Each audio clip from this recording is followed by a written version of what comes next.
تم ہماری فالوئنگ کیوں کرتے تھے، ہم نے تو تمہیں نہیں کہا تھا. دنیا میں بہت پراؤڈ ہوں گے کہ ہمارے اتنے فالوورز ہیں، ہماری چیز کو اتنے لوگ مانتے ہیں، سنتے ہیں، لیکن وہاں جا کے مکر جائیں گے تم جھوٹے ہو. اور اس وقت یہ سب اللہ کے آگے جھک جائیں گے، اور ان کی ساری جو دو نمبریاں ہیں وہ ساری کی ساری رفو چکر ہو جائیں گی، ختم ہو جائیں گی، ساری چالیں سب کچھ ختم. اور پھر یہ جو دنیا میں کرتے رہے تھے، جن لوگوں نے خود کفر کی راہ اختیار کی اور دوسروں کو بھی اللہ کی راہ سے روکا، کیونکہ عام طور پہ جو خود کفر کی راہ میں ہوتا ہے وہ چاہتا نہیں ہے کوئی بھی اللہ کی راہ میں جائے. کیوں؟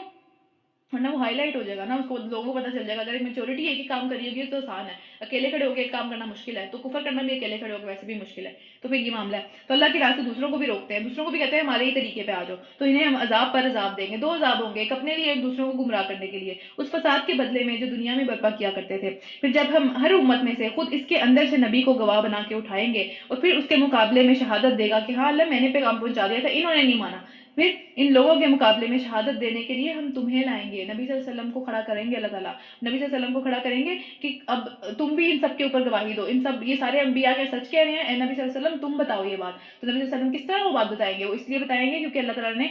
جو ہے وہ وحی کے ذریعے نبی صلی اللہ علیہ وسلم کو سب کی ساری موسٹلی ساری امتوں کا جو ہے وہ حال بتا دیا.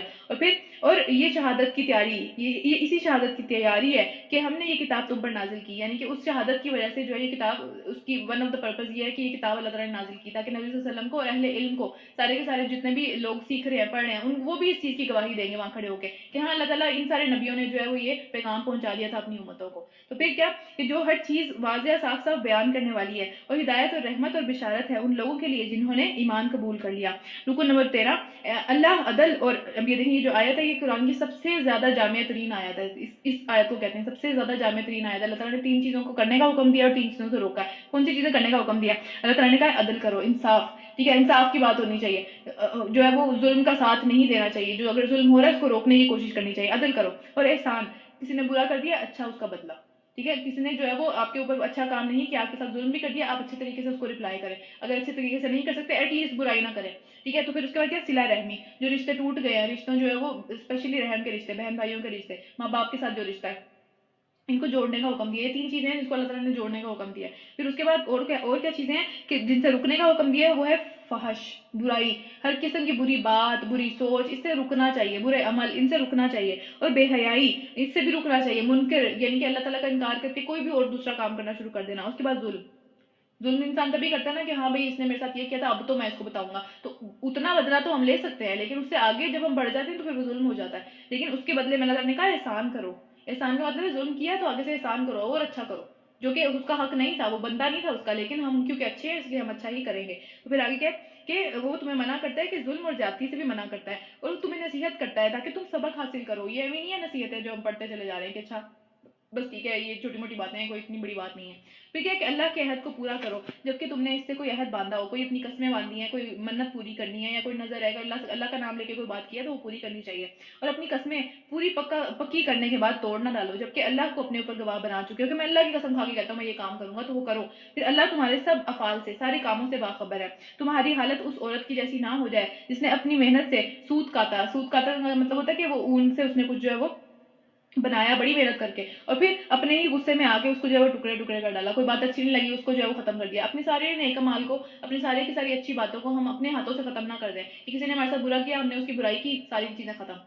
ٹھیک ہے، یا ہم نے اس کے ساتھ جو ہے وہ ظلم کیا تو پیچھے والی ساری یہ چیزیں ختم. تو اپنے ہاتھوں سے اپنی چیزوں کو گنوانا نہیں چاہیے، ان کی حفاظت کرنی چاہیے اپنے اچھے اعمال کی. تو تم اپنی قسموں کو آپس کے معاملات میں جو ہے وہ دھوکہ دینے کا ہتھیار بناتے ہو کہ قسم کھا لو اور اس کے بعد اس کو پورا نہ کرو، دوسروں کو دھوکہ دو تاکہ ایک دوسرے کے مال جو ہے وہ اس سے زیادہ فائدہ حاصل کر لو کہ اللہ کی قسم اس نے یہ بات کہی تھی کہ یہ مال میرا ہے تو تم یہ بات مجھے دے دو، چاہے اس کو پتا ہو یا نہ پتا ہو، اللہ کی قسم کھا کے جو ہے وہ زیادہ فائدہ لے لے. پھر حالانکہ اللہ جو ہے وہ اس وعدوں کے ذریعے سے تم کو آزمائش میں ڈالتا ہے. اللہ دیکھ رہا ہے کہ تم یہ پورے کر رہے ہو، صحیح جھوٹ بول رہے ہو، یا پھر جو ہے وہ صحیح بات کر رہے ہو یا جھوٹ بول رہے ہو، جو بھی تم کر رہے ہو اللہ کی آزمائش ہے یہ. اور ضرور وہ قیامت کے روز تمہارے سارے اختلافات کی حقیقت تم پر کھول دے گا. اگر اللہ کی چاہت یہ نہ ہوتی کہ سارے لوگ اختلاف نہ کریں تو پھر کیا ہوتا؟ سارے کے سارے ایک ہی امت اللہ تعالیٰ بنا دیتے، پھر اختلاف ہوتا ہی نہ. لیکن انسانوں کی خوبصورتی ہے اختلاف میں بھی، ایک حد تک اختلاف جو ہے وہ خوبصورتی کی علامت ہے، سیکھنے کا موقع ملتا ہے دوسروں سے. مگر وہ جسے چاہتا ہے گمراہی میں ڈال دیتا ہے اور جسے چاہتا ہے سیدھی راہ دکھا دیتا ہے. اور ضرور وہ تم سے تمہارے اعمال کے بدلے میں پوچھ کر رہے گا. اس نے پوچھنا ہے کیا کیا، کیا کر کے آئے ہو. اور اے مسلمانوں، تم اپنی قسموں کو آپس میں ایک دوسرے کو دھوکہ دینے کا ذریعہ نہ بنا لینا کہ تم قسم کھا کے جو ہے وہ دھوکہ کر دو کہ ہاں اس نے میری قسم پہ یقین کر لیا میں جو مرضی کروں.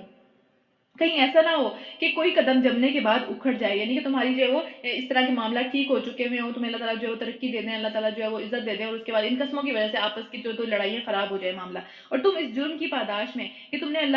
لوگوں کو اللہ کے راستے سے روکا، برا نتیجہ دیکھو اور سزا بھگتو، دنیا میں بھی عذاب آئے گا ان طرح کے مسئلوں سے۔ پھر اللہ کے عہد کو تھوڑے سے فائدے کے بدلے میں نہ بیچ ڈالو، جو کچھ اللہ کے پاس ہے وہ تمہارے لیے زیادہ بہتر ہے۔ اللہ سے کیا عہد کیا ہوا ہم نے؟ لا الہ الا اللہ، اللہ کے ساتھ عہد ہے کہ اللہ آپ کی اطاعت ہے، آپ ہی واحد خدا ہیں، آپ کی ہی اطاعت ہے بس۔ لیکن ہم کیا کرتے ہیں؟ ہم اور بھی لوگوں کی اطاعت کرتے ہیں، اللہ کو تو پیچھے ہی پھینکا ہوا ہے۔ پھر اگر تم جانو تو جو کچھ تمہارے پاس ہے وہ تو خرچ ہو جانے والا ہے، وہ تو بہرحال تم سے لے لیا جائے گا، اگر تم مر بھی جاؤ گے، بہت زیادہ دولت جمع کر کے ہم مر بھی جاتے ہیں، پھر بھی تو وہ اولاد کے پاس ہی چلا جاتا ہے، ہم کون سا قبر میں جیب سلوا کے اس کے ساتھ لے کے چلے جاتے ہیں، وہ ہمارے تو کسی کام کا نہیں رہ جاتا۔ اور جو کچھ اللہ کے پاس ہے اس کی کوشش کرنی چاہیے، کیونکہ وہی باقی رہنے والا ہے، اور ہم ضرور صبر سے کام لینے والوں کو ان کے اجر کا، ان کے بہترین اعمال کے مطابق ان کو اجر دیں گے، کیونکہ جو صبر سے کام لے گا اس نے بہت زیادہ چیزیں برداشت کی ہوں گی نا، تو دنیا میں بھی۔ اور جو شخص بھی نیک عمل کرے گا، خواہ وہ مرد ہو یا عورت، بشرط یہ کہ وہ مومن ہو، ایمان ہونا چاہیے اس کا، تو پھر یہ آخرت جو ہے اس کو کام دے گی، اور پھر ہم اسے دنیا میں بھی پاکیزہ زندگی بسر کرائیں گے۔ یہ نہیں ہوتا کہ آپ آخرت کے لیے اگر کچھ کریں گے تو دنیا اللہ تعالیٰ نے بہت ساری چھین لینی ہے، ایسا نہیں ہے۔ اللہ تعالیٰ یہاں پہ ہمیں بتا رہے ہیں کہ دنیا میں بھی اس کو پاکیزہ زندگی بسر کرائیں گے، اچھی زندگی گزارے گا، وہ مطمئن ہوگا اپنی زندگی سے، خوش ہوگا اپنی زندگی سے۔ اور پھر کیا ہے کہ ایسے لوگوں کا اجر ان کے رب کے ہاں بہترین اعمال کے مطابق اللہ تعالیٰ ان کو بخشیں گے آخرت میں بھی۔ پھر کیا ہے کہ جب تم قرآن پڑھنے لگو تو شیطان الرجیم سے اللہ کی پناہ مانگ لیا کرو کہ وہ وسوسے نہ ڈالے، وہ تمہیں جو ہے وہ تلاوت کرنے سے نہ روک دے، وہ مشکل نہ بنا دے تلاوت کو، یا پھر وہ غور و فکر کرنے کو مشکل نہ بنا دے، یا پھر جو ہے وہ تم اس سے کچھ سمجھ نہ سکو، وہ کوئی کہیں سے بھی وہ حملہ کر سکتا ہے، اس سے پہلے پناہ مانگ لینی چاہیے اللہ تعالیٰ کی۔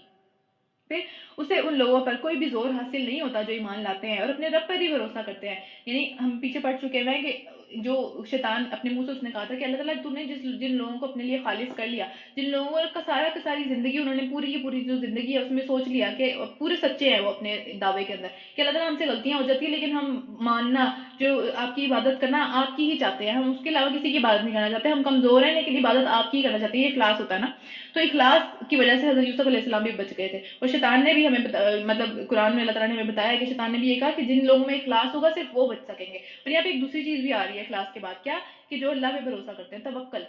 یعنی مشکلات کے اندر وہ اللہ کے علاوہ کسی کی طرف بھی نہیں پلٹتے، ان کو پتا ہوتا ہے اللہ ہی دور کرنے والا ہے، تو پھر ان کے اوپر بھی شیطان کا زور نہیں چلتا، شیطان جو ہے وہ ان کو بھی بھڑکا نہیں سکتا۔ پھر لوگوں کے اوپر جو ہے وہ شیطان کا زور نہیں چلتا، جو ایمان لاتے ہیں اور اپنے رب پر بھروسہ کرتے ہیں، اس کا زور تو صرف انہی لوگوں پر چلتا ہے جو اس کو اپنا سرپرست بناتے ہیں، جو اللہ سے امید چھوڑ دیتے ہیں اور پھر کسی اور چیز سے امید لگانا شروع کر دیتے ہیں کہ میں یہ کروں گا تو شاید یہ ہو جائے، یہ کروں گا تو شاید وہ ہو جائے، اور اس کے بہکانے سے شرک کر گزرتے ہیں۔ یہ بہت ساری چیزیں ہم ایسے کر جاتے ہیں نا، جیسے تعویذ پہننا بہت عام سی بات ہے ہمارے یہاں، تو ہمیں یہ نہیں پتا کہ نبی صلی اللہ علیہ وسلم نے بتائی ہے یہ بات کہ تعویذ پہننا جو ہے وہ شرک ہے، جس نے تعویذ پہنا اس نے شرک کیا، لیکن تعویذ کیوں پہنا جاتا ہے؟ جس سے شاید ہماری حفاظت ہو رہی ہے، اللہ کی حفاظت پہ بھروسہ نہیں ہے، تعویذ کی حفاظت پہ بھروسہ ہے ہمیں۔ پھر کیا آگے چلتے ہیں رکو نمبر 14،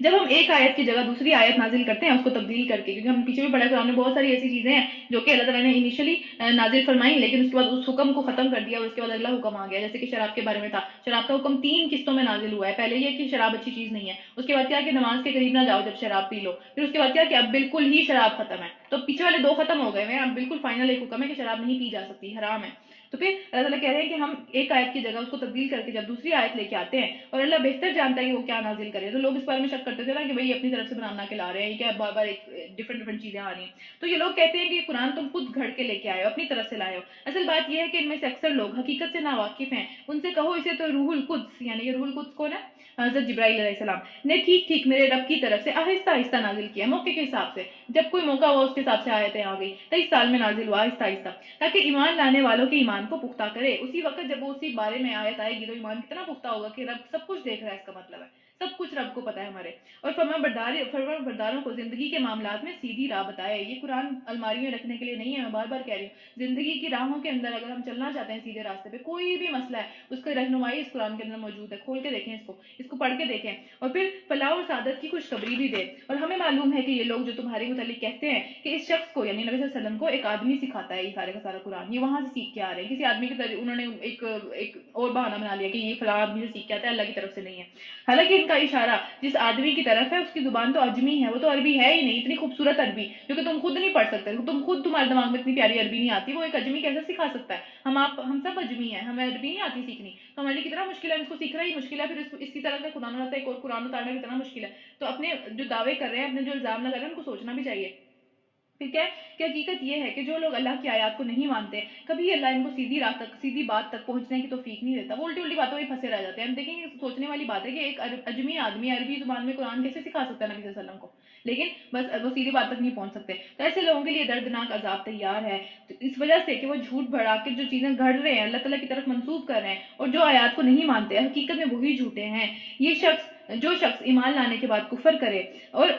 مطلب اس کا کفر اس حال میں کرے، اگر اس طرح ہو کہ بہت مجبور ہو گیا، کوئی معاملہ اس طرح کا ہو گیا کہ بہت ہی مجبور کر دیا گیا، تو پھر اس وقت جو ہے وہ اپنے منہ سے کوئی اس طرح کی بات نکال دے، کفر کی کوئی بات اپنے منہ سے نکال دے، اور جبکہ اس کا دل بہت زیادہ جو ہے وہ پریشان ہو کہ میں کس طرح کی بات نکال رہا ہوں، تب تو چلے ٹھیک ہے اللہ معاف کر دیں گے اس بندے کو، کیونکہ اس کے دل میں جو ہے وہ کفر نہیں تھا، دل میں اس کے جو ہے وہ دل سے وہ اس چیز کو قبول نہیں کرا تھا، وہ بہت ایک مشکل کی حالت میں اس نے اپنے منہ سے یہ کفریہ کلمہ نکال دیا۔ مگر جس نے دل کی رضامندی سے کفر کو قبول کیا، اس پر اللہ کا غضب ہے، اور ایسے سب کے سب لوگوں کے لیے بہت بڑا عذاب تیار ہے۔ یہ اس لیے کہ انہوں نے آخرت کے بدلے میں دنیا کی زندگی کو پسند کیا، دنیا میں آسائشوں کے لیے، دنیا کے پیچھے بھاگنے کے لیے، مال و دولت کے لیے، لوگوں کو خوش کرنے کے لیے انہوں نے جو ہے وہ اس طرح کا کلمہ بول دیا، اور اس کے اوپر راضی بھی ہو گئے، کوئی بات نہیں، اللہ تعالیٰ نے آسمان سے کوئی آفت نازل نہیں کی مجھے، میں نے یہ بولا تھا تو کیا ہو گیا، کچھ نہیں ہوا۔ تو پھر اور اللہ کفر کرنے والوں کو راہ نجات نہیں دکھایا کرتا جو اس کی نعمت کا کفر کرتے ہیں۔ لیکن میں نے ہمیشہ آپ کو بتائی ہے یہ بات کہ کفر ہمیشہ جو ہے وہ ایمان کے الٹ آتا ہے، کہ ایمان اور کفر، اور بہت ساری جگہوں پہ ایسا یہاں پہ جس طرح آیا ہے کہ ایمان کے علاوہ شکر کے اگینسٹ بھی کفر آتا ہے، کہ جس نے شکر نہیں کیا اس نے کفران نعمت کر دیا۔ تو اگر شکر ہم نہیں کریں گے تو ہم بھی کافر ہی، ایک طرح سے وہ والے کافر تو نہیں، لیکن بہرحال نعمت کا کفر کریں گے۔ ایمان اللہ تعالیٰ نے دیا، مسلمان پیدا کیا، اس نعمت کا احساس نہیں کیا، اس نعمت کو سیکھا نہیں، اس کو اپنی زندگی میں نہیں ڈالا، تو کیا ہوا، کفر کر دیا نعمت کا احساس ہی نہیں کیا، نعمت کو پہچانا ہی نہیں، اس کا شکر ہی نہیں ادا کیا۔ اور پھر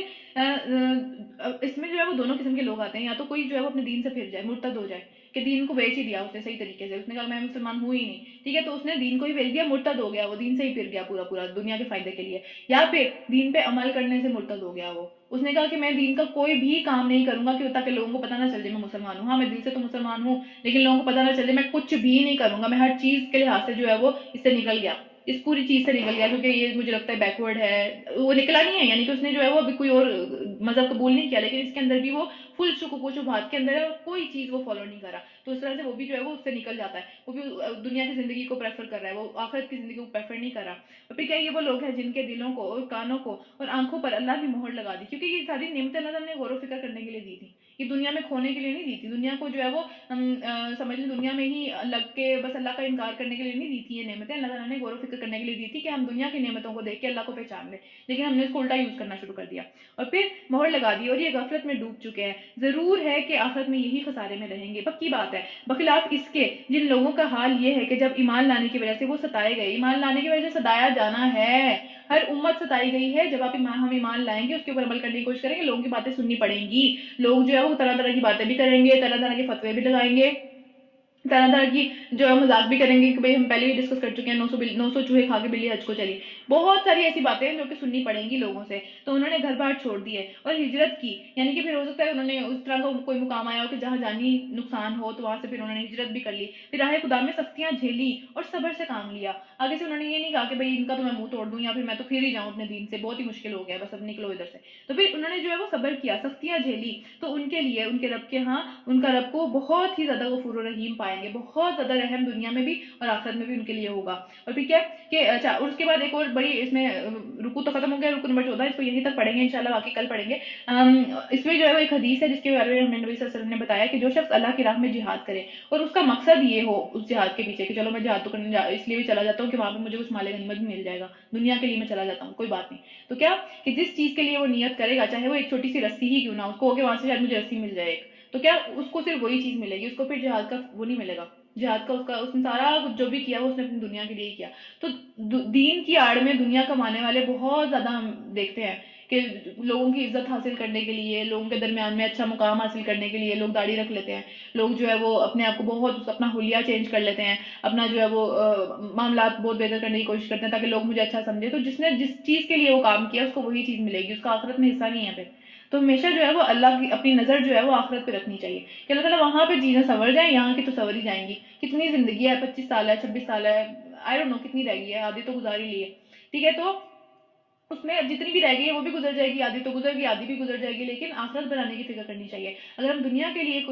کوئی بھی کام دنیا کے لیے کریں گے، چاہے وہ دین کا ہی کام کیوں نہ ہو، تو پھر اس کا فائدہ دنیا میں ہی ہوگا، آخرت میں نہیں ہوگا اس کا فائدہ۔ تو یہیں پہ اس کو ختم کرتے ہیں۔ ربنا تقبل منا انک انت السمیع العلیم وتب علینا انک انت التواب الرحیم۔